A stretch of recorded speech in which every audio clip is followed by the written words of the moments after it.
బాలయ్య కళ్ళు తెరిచి చూడయ్యా.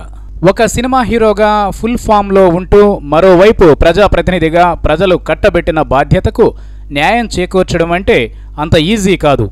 అందుకే ఎన్టీఆర్ పూర్తిస్థాయి రాజకీయాల్లోకి రావాలి అనుకున్నప్పుడు బొబ్బిలి సినిమా చేసి దాని తర్వాత గుడ్ బై చెప్పేశారు. ఆ తర్వాత చాలా గ్యాప్ తర్వాత సినిమాల్లో నటించినా అవి అనుకున్న ఫలితాన్ని ఇవ్వలేదు. చిరంజీవి కూడా శంకర్ దాదా జిందాబాద్ తర్వాత పూర్తిగా సినిమాలకు స్వస్తి చెప్పి ప్రజారాజ్యం పార్టీని స్థాపించారు. కానీ బాలకృష్ణకు అంత ఇబ్బంది లేదు.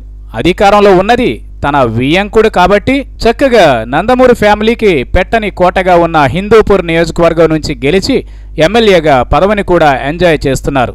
ఇదంతా ఓకే. కానీ ఎన్నికల సమయంలో తాను అక్కడి ప్రజలకు ఇచ్చిన హామీలకు కట్టుబడి ఉండడంలో మాత్రం ఫెయిల్ కావడం తీవ్ర విమర్శలకు దారితీస్తోంది. హిందూపూర్లో తీవ్ర నీటి ఎద్దడి నెలకొంది.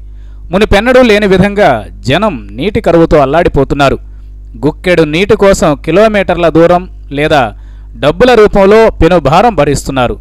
దీన్ని ఓర్వలేక అక్కడి జనం దున్నపోతులపై బాలకృష్ణ పేరు రాసి నిరసన ప్రకటించడమే కాక బాలయ్య సినిమాలోని డైలాగ్లను ప్యారడీ చేస్తూ వ్యంగ్యంగా బాణాలు వదిలారు. కానీ టీడీపీ వర్గాలకు చేమ కుట్టినట్లుగా కూడా లేదు. పైగా అక్కడి వాళ్లు ఎంత రచ్చ చేసినా కూడా కనీస స్పందన బాలయ్య నుంచి లేకపోవడం పట్ల చాలా వ్యతిరేకత వ్యక్తం అవుతోంది. గతంలో కూడా తన పిఏ శేఖర్కు పెత్తనం ఇచ్చి తాను హైదరాబాదులో కూర్చుంటే ఎంత అరాచకం చేశాడో పచ్చ మీడియా ఎక్కువ చూపలేదు. కానీ అతన్ని ఆ ఊరి నుంచి పంపేదాకా వదలలేదు టీడీపీ సభ్యులు.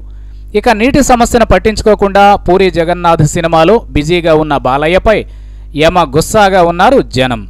ప్రజల సమస్యల్ని పట్టించుకోనప్పుడు వచ్చే ఎన్నికలలో తగిన గుణపాఠం చెప్పక తప్పదని ముందస్తుగా హెచ్చరిస్తున్నారు. మరి బాలయ్య వింటాడో లేక తన మానాన తాను సినిమాలు చేసుకుంటాడో చూడాలి.